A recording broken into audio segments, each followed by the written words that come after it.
YouTube channel of Vision Education Hub. So in our previous video we have discussed about the basic of charge. Charge की basic properties या basically charge होता क्या, charge density क्या होता है। आज हम देखेंगे फंडामेंटल प्रॉपर्टीज ऑफ चार्ज। ठीक है, सबसे पहला होता है मास डिपेंडेंस।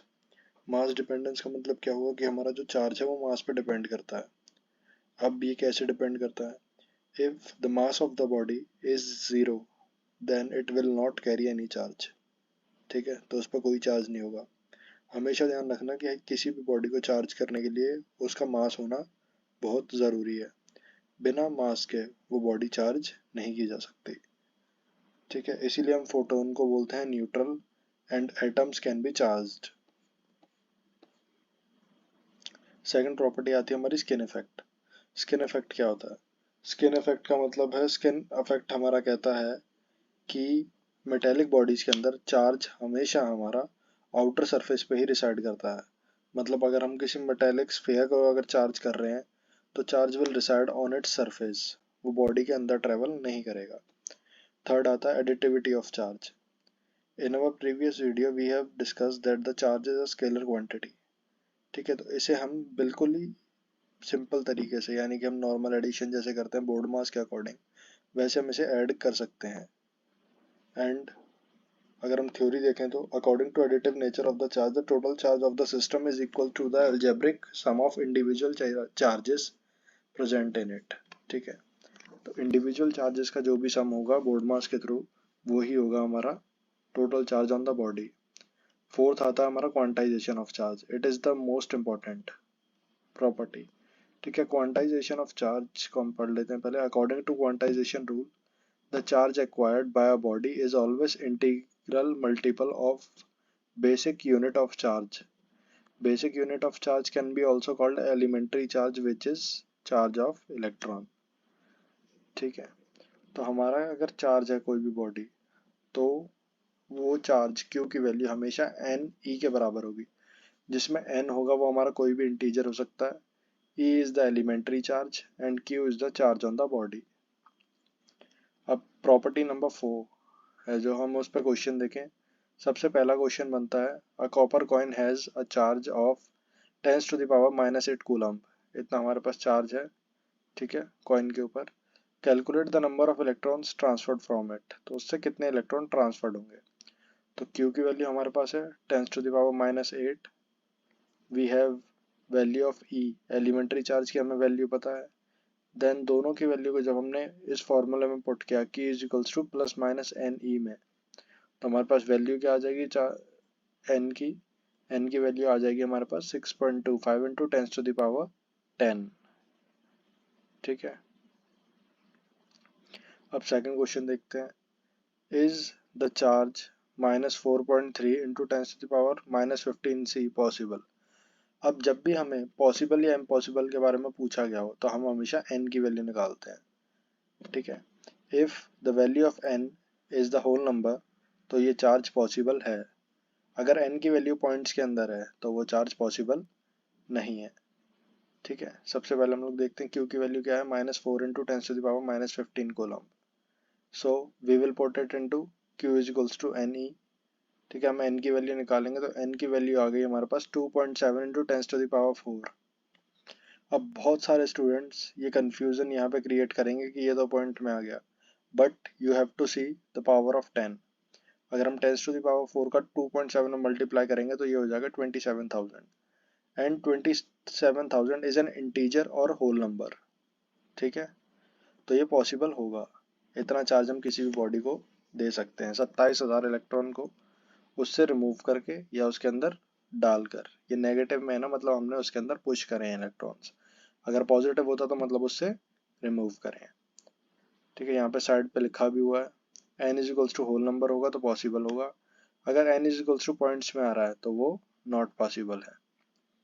थर्ड क्वेश्चन देखें। थर्ड क्वेश्चन ज़्यादातर पूछा जाता है।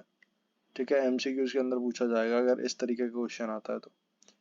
इज दिस चार्ज पॉसिबल, हमें चार्ज की वैल्यू दे रखी है। जब हम इस Q की वैल्यू को और n की वैल्यू को फॉर्मूले में पुट करेंगे तो हमारे पास आएगा 0.7।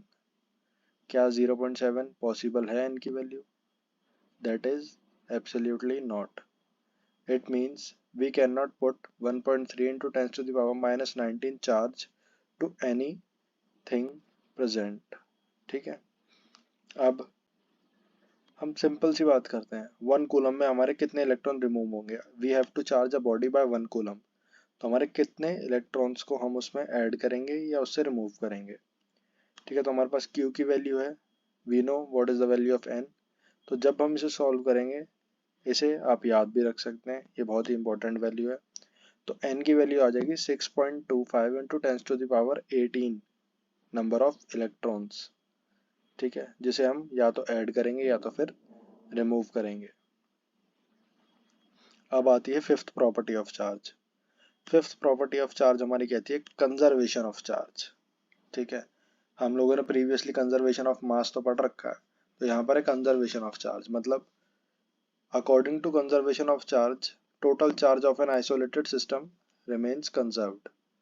ठीक है, अब इसमें बहुत सारे लोग ये सोचेंगे कि charge can not be created neither be destroyed, but ऐसा नहीं है. Charge can either be created और be destroyed, but in pairs. ठीक है, ये चीज़ अभी हम आगे एलाबोरेट करेंगे इस चीज़ को, but you have to think about that. Charge can be created और destroyed, but in pairs. And in example we can see, before x and y both the bodies have zero charge. ठीक है, after there is q and minus q charge, then the charge is also zero. मतलब यहाँ conservation of charge है. Isolated system था, charge तो और जो total charge था वो तो कंजर्व्ड रहा, जीरो का जीरो ही रहा. ठीक है, अब इसके बाद आता है concept of pair production and pair annihilation, जो मैंने अभी बताया कि charge can either be created and B destroyed but in pairs. ठीक है, हमारा एक फोटोन है, हम उसे हैवी न्यूक्लियाई प्लेटिनम का न्यूक्लिया लिया हम यहाँ पर, फोटोन को प्लेटिनम के न्यूक्लिया पर स्ट्राइक कराया, तो एक हमारा पॉजिट्रॉन क्रिएट हुआ और एक इलेक्ट्रॉन क्रिएट हुआ. ठीक है, एक प्लस ई और एक माइनस ई. इन दोनों के पास जो चार्ज है वो अपना अपना इंडिविजुअल चार्ज अवेलेबल है, but on the same time total charge of the system क्या है, जीरो, जो कि फोटोन का पहले भी था. एंड पेयर एनिलेशन में क्या होता है कि हम पॉजिट्रॉन और इलेक्ट्रॉन को कंबाइन कर देते हैं. जब इन दोनों को हम कंबाइन करते हैं तो दो फोटॉन्स निकलते हैं. ठीक है, कम एनर्जी के हो सकते हैं, it can be anything possible, but जो हमारा चार्ज है, जो total charge of the system है, वो हमेशा ही इक्वल रहेगा. ठीक है, रिएक्शन से पहले भी रिएक्शन के बाद भी दोनों की वैल्यू सेम रहनी चाहिए according to conservation of charge. ठीक है, इस स्टेटमेंट को ध्यान रखना, चार्ज कैन बी क्रिएटेड और डिस्ट्रॉयड ऑलवेज इन पेयर. ये स्टेटमेंट मैं बार बार रिपीट कर रहा हूँ बिकॉज बहुत सारे बच्चे इस स्टेटमेंट में गलती कर देते हैं कि चार्ज कभी क्रिएट ही नहीं हो सकता. चार्ज कैन बी क्रिएटेड और बी डिस्ट्रॉयड. ठीक है, वो दोनों चीज हम कर सकते हैं. अब चार्ज वर्सेस मास का अगर हम डिफरेंस देखें तो क्या होगा. चार्ज जो है हमारी फंडामेंटल प्रॉपर्टी है, सिमिलरली मास भी एक फंडामेंटल प्रॉपर्टी है. ठीक है, charge can be positive, zero और negative according to the transfer of electron, और मास को हम हमेशा पॉजिटिव ही लेके चलते हैं. ठीक है, जीरो मास जिसका हो जाता है हम उसे बॉडी कंसीडर नहीं करते. Charge on a body depends its mass. If mass is equal to zero then the charge will also be zero. मतलब चार्ज टोटली डिपेंडेंट है मास पर. अगर मास जीरो हो गया तो चार्ज भी हमारा जीरो हो जाएगा. But on the other hand, mass of the body is not associated with the charge. ठीक है, जो मास है बॉडी का वो चार्ज से एसोसिएटेड नहीं होता है. ठीक है, अगर चार्ज जीरो है तो इसका मतलब ये हम नहीं कह सकते कि बॉडी का मास भी जीरो होगा. Charge doesn't depend upon the speed of particle. Charge जो है वो हमारा स्पीड ऑफ पार्टिकल पर डिपेंड नहीं करता, जबकि मास स्पीड ऑफ पार्टिकल पर डिपेंड करता है. Charge can be quantized. Charge को हम क्वांटाइज्ड कर सकते हैं, Q is equals to NE. But mass को हम क्वांटाइज्ड नहीं कर सकते. मास या तो एनर्जी में कन्वर्ट हो सकता है और एनर्जी मास में कन्वर्ट हो सकती है. ठीक है, एक्सेलरेटेड चार्ज एमिट्स रेडिएशन. अगर एक चार्ज हमने एक्सेलरेशन किया हुआ है, मतलब उस चार्ज को हम वेरिएबल स्पीड से मूव करा रहे हैं, तो वो रेडिएशन प्रोड्यूस करता है. ठीक है, वो रेडिएशन कोई भी हो सकती है. और एक्सेलरेटेड मास कोई रेडिएशन प्रोड्यूस नहीं करता. जैसे कि हमारी कोई कार है, हम उसे एक्सेलरेट भी करते हैं, ठीक है, उसे की ब्रेकिंग भी करते हैं, तो उसकी स्पीड वेरिएबल है but it does not create any radiation. तो ये था हमारा चार्ज एंड मास का रेशियो।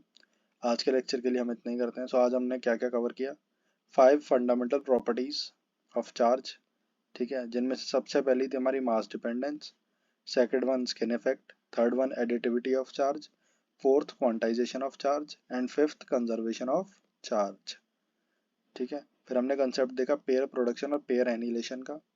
इसके बाद हमने देखा charge versus mass. So this is all for today's video. अगर आप लोगों को इसमें कोई भी कंफ्यूजन है तो you can comment it down, we will try to reply, ठीक है, हम लोग रिप्लाई करेंगे उसका। और अगर आपको कोई भी वीडियोस किसी भी टॉपिक पर वीडियोस चाहिए तो you can contact us through comments. We will be right back with our another video soon. Thank you so much for watching.